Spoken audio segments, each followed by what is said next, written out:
이거는 논문으로 최근에 나온 건데 이거는 이게 뭐냐면 포도예요. 전자레인지 안에다가 포도를 넣으면 불빛 나오는 거 보이시죠? 그렇죠. 네. 야, 이렇게 그래서 됩니다. 뭐 이렇게 예. 포도를 반 잘라서 넣어도 되고 인사 시간도 맞습니다. 여러분의 시간을 낭비해드릴 느리지만 쿨한 과학. 랩미팅입니다. 반갑습니다, 교수님들. 반갑습니다.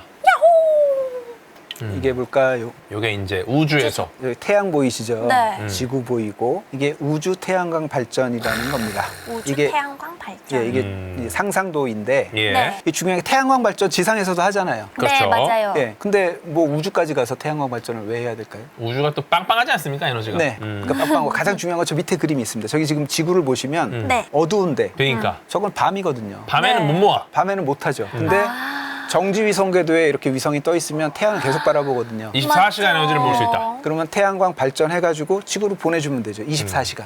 7 days, 24 hours. 네. 예. 이게 왜 중요하냐면 전기 에너지는 변동성이 크면 안 돼요. 우리나라 신재생 에너지가 좀 애로사항이 있는 게 바람 불 때, 안 불 때 있으니까 풍력 발전에 제약이 있고. 그쵸. 여러분이 뭐 바람 안 분다고 해서 에어컨을 끌 건 아니잖아요. 그렇죠. 예. 그다음에 비 올 때 태양광 제약이 있고. 그렇죠. 그런 변동성이 전기 에너지는 변동성이 심하면 안 돼요.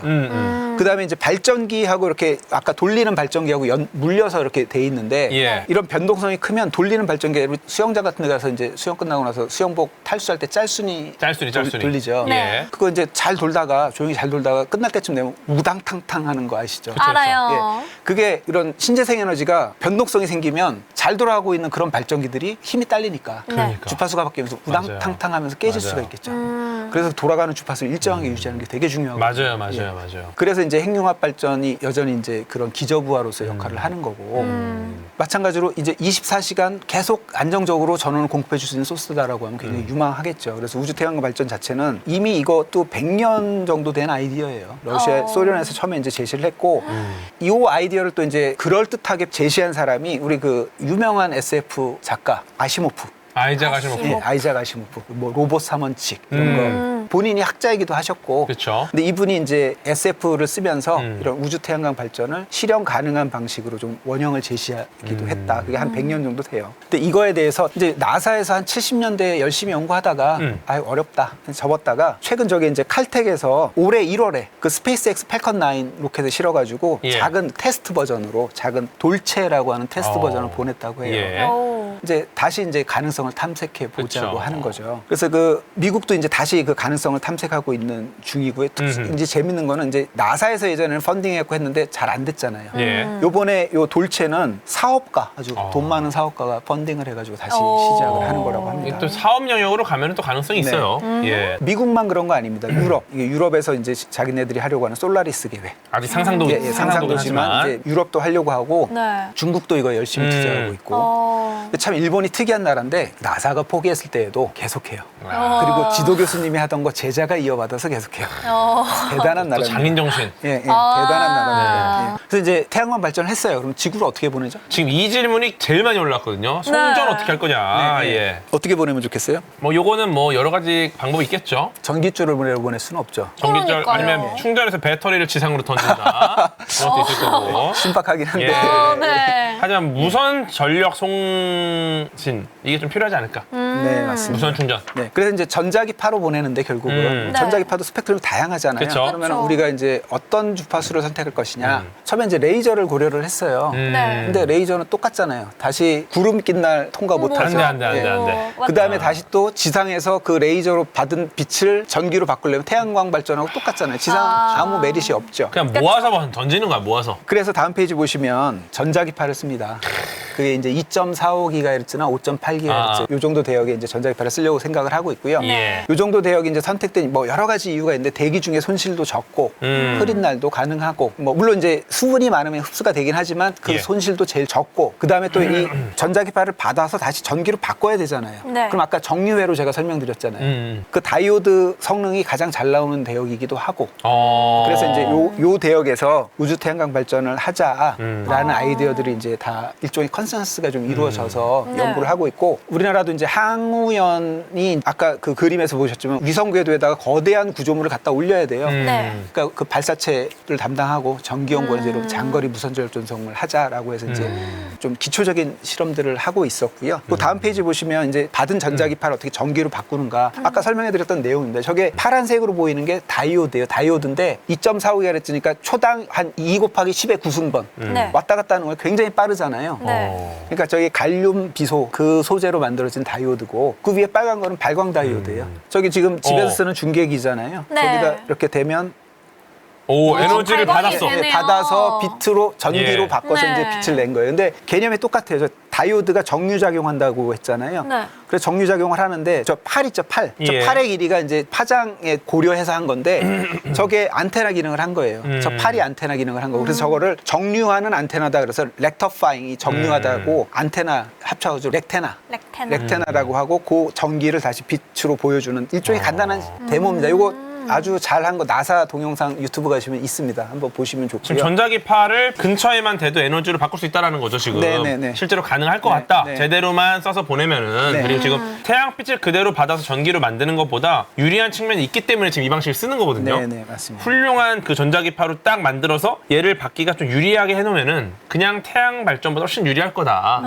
네. 이걸 보여주시면 돼요. 근데 일반적인 그냥 LED로는 안 되죠, 저게. 다이오드 자체는 좀 빠른 다이오드가 그쵸, 그쵸. LED는 전력 수전 효율이 별로 안 좋으니까 네. 작은 전력으로 소모되는 LED를 해야 아주 되겠죠. 약한 걸로도 켜지는 근데 저희 거. 이제 연구팀 예. 중에 전기연구원 연구팀 중에 저거 굉장히 효율 높은 그런 렉테나를 아주 칩 형태로 잘 설계하는 팀이 있습니다. 자 이제 무선 전력 전선 이제 수전부는 원리적으로 이해를 하셨고 송전부 설명을 해야 되는데 예전에 1970년대 이제 나사에서 이 실험을 할 때는 레이더 이렇게 삥삥 돌아가는 것처럼 네. 위성에서 이렇게 돌려가지고 내가 보낼 곳에 보내자라고 얘기를 했어요. 근데 사실은 저 위성이 설치되는 위치가 36,000km 상공이거든요. 거기서 0.001도만 살짝 바뀌어도 우리나라에서 받아야 될 전기를 딴 데서 받을 수가 있죠. 그쵸. 네. 그래서 저 제어가 굉장히 중요한데 그래서 예. 이제 위상 배열이라는 개념을 제가 설명드리려고 저 그림을 가져온 건데 여러분들 옛날 레이더는 이렇게 돌아가는 구조가 있었어요. 근데 이지스함 이런 데 보면 아무것도 움직이는 게 없는데 레이더 빔이 이렇게 돌아가거든요. 그게 원리가 아까 저 애니메이션에 있는 겁니다. 그러니까 우리가 수면파 이렇게 통 하면 수면파가 퍼지잖아요. 예. 그러면 이 포인트들을 동일한 위상으로 탁탁탁 하면 이렇게 평행하게 날아갈 텐데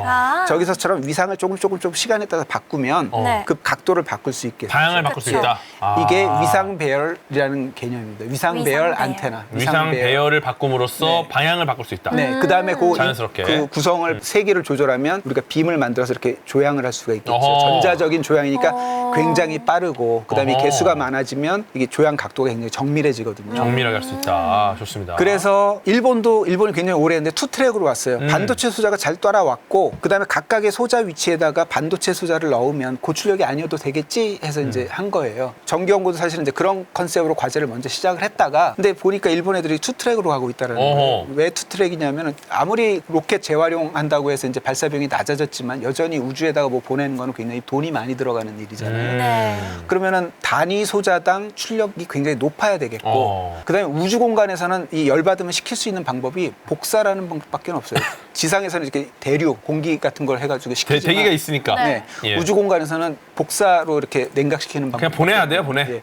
보내야 그리고 돼. 이제 효율이라는 게 어떤 장비들인지 예를 들어서 효율이 예를 들어서 80%다라는 얘기는 내가 100의 에너지를 주면 80%가 내가 원하는 목적을 달성하는 데 쓰이는 거고 나머지 20%는 열로 날아간다. 근데 반도체로 하는 소자들은 이렇게 물론 단위 소자들은 효율이 좋아지긴 했지만 그걸 또 정밀하게 묶으면서 효율이 뚝뚝 떨어지거든요. 그럼 그걸 어떻게 냉각할 것이냐 이 문제도 있고 그다음에 단위 출력당 내가 원하는 출력당 무게가 가벼워야 좋잖아요. 그렇죠. 네. 근데 그게 아까 말씀드렸던 마그네트론이 그거에 딱 부합해요.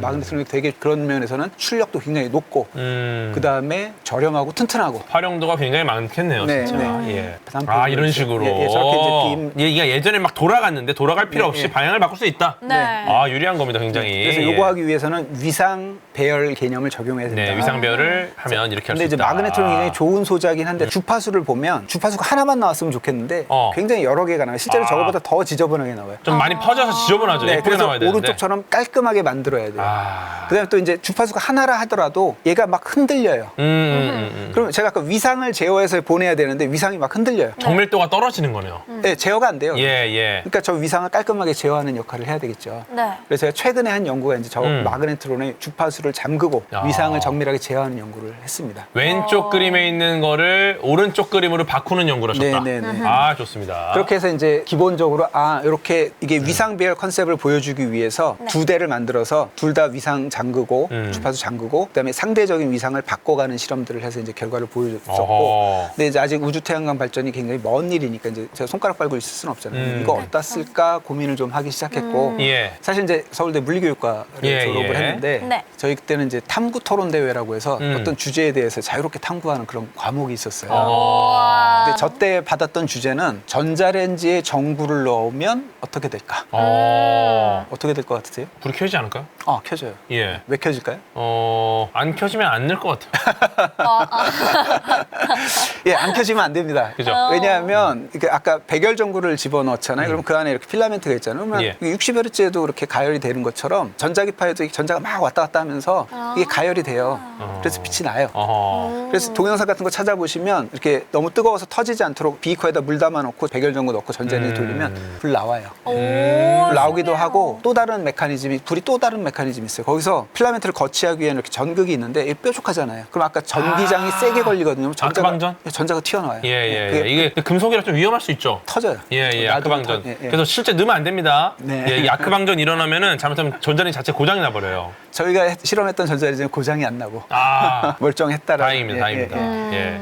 이게 그 가장자리나 이런 데 아크방전 일어날 수 있어가지고. 근데 이제 터지고 예. 하면 좀 위험하니까 그거는 좀 절제해 주시고. 근데 네. 아까 그 그림에서는 그래서 이제 이거는 논문으로 최근에 나온 건데 이거는 이게 뭐냐면 포도예요. 전자레인지 안에다가 포도를 넣으면 불빛 나오는 거 보이시죠? 그쵸. 네. 저게 이 포도라는 물질이 마치 이제 렌즈처럼 작용을 해가지고 전자기파도 비치니까 어허. 그래서 경계면에 전기마당이 굉장히 강하게 걸린 거예요. 그럼 아까 전기마당이 강하게 걸리면 전자가 튀어나온다고 했잖아요. 네. 그쵸. 이게 이제 진공이 아니고 이건 전자레인지 안은 대기압이니까 그렇죠. 전자가 대기로 튀어나오면서 대기 중에 이런 공기 분자들을 이온화하는 플라즈마 상태가 플라즈마 상태가 되는군요. 예. 그러니까 고출력의 초고주파를 가지고 플라즈마를 띄우면 좋겠다. 어허. 야, 이렇게 그래서 됩니다. 뭐 이렇게 예. 포도를 반 잘라서 넣어도 되고 그다음에 저거는 포도 말고 다른 유리구슬 비슷한 유리구슬. 예, 저런 거. 저런 거 이렇게 해서 플라즈마가 뜨는 거죠. 근데 이런 대기압 플라즈마 말고 네. 저희가 이제 하고자 하는 거는 이제 진공에서도 진공이라고는 하지만 저 안에 기체 분자는 여전히 있거든요. 그럼 남아있는 기체 분자들이 강한 전기 마당을 만나면 이온화가 됩니다.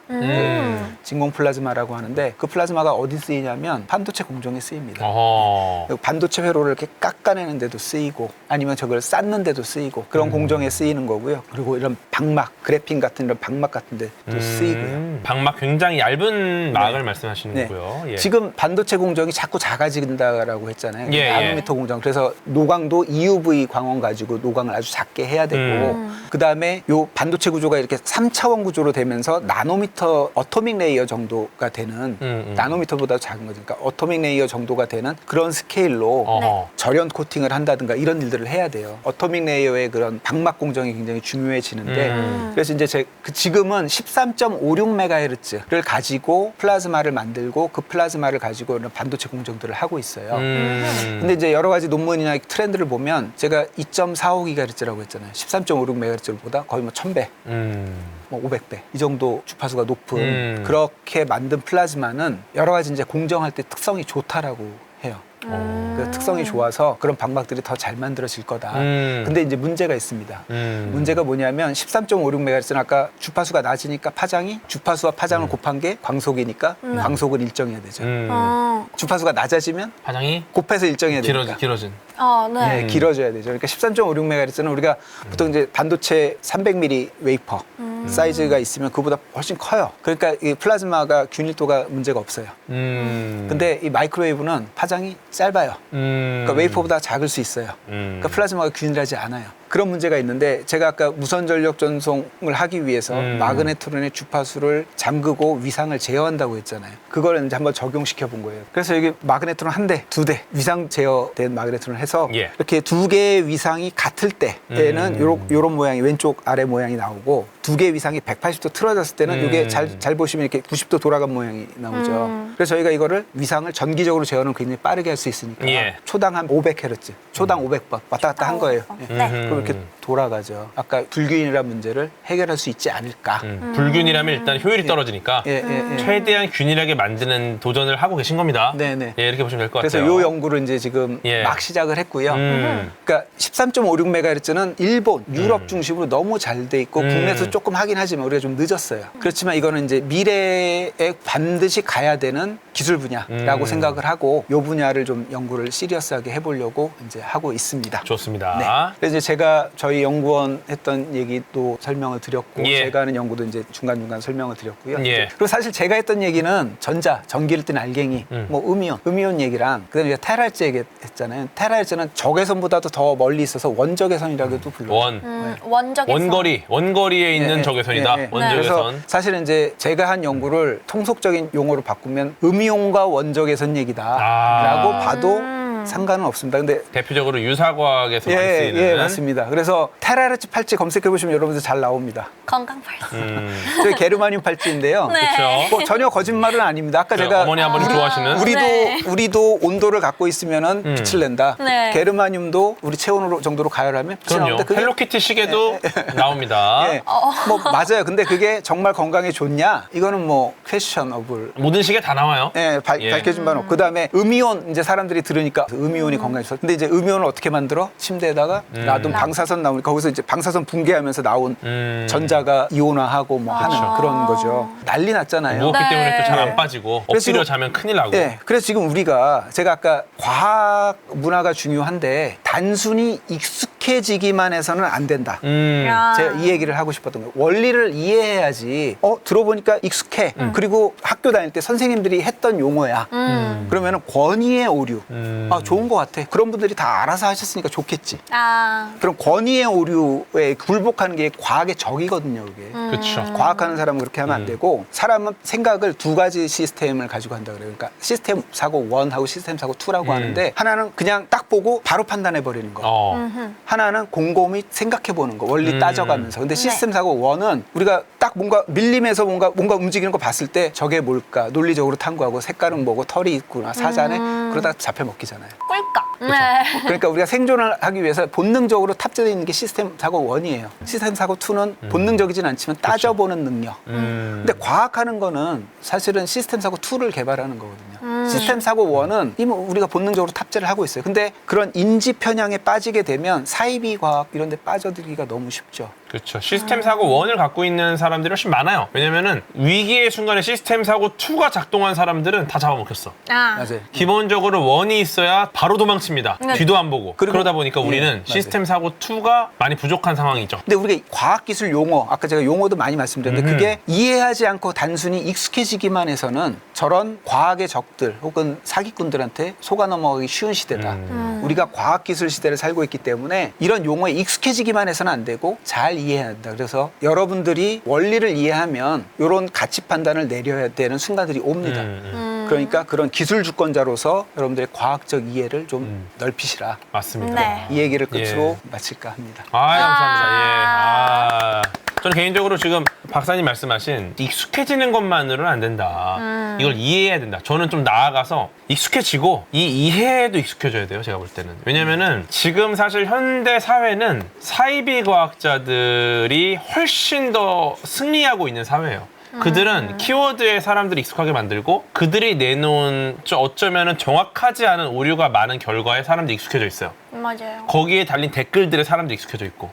근데 예를 들어서 수많은 과학자들이 좀 더 명확한 결과들, 좀 더 우리에게 리즈너블한 결과들을 대중이 더 익숙해지게 만들면 결국 과학자가 승리하는 시대가 올 거거든요. 그러니까 나와서 대중을 만나야 됩니다. 많은 과학자들이. 그래서 저희 안될것 같은 경우가 더 많은 과학자들이 대중과 만날 수 있는 걸 목표로 하고 있는 거고요. 그리고 사실은 진짜가 훨씬 어려워요. 가짜는 쉬워요. 네, 그래서 어렵기 때문에 네, 진짜 과학자들과 함께 좀 더 진지한 이야기 그리고 좀 익숙해질 수 있게 도움을 드리려고 노력을 하는 거니까 네, 많이 또 도와주시기 바랍니다. 인사 시간도 맞습니다. 여러분의 시간을 낭비해드릴 느리지만 쿨한 과학. 랩미팅이었습니다. 감사합니다, 교수님들. 감사합니다.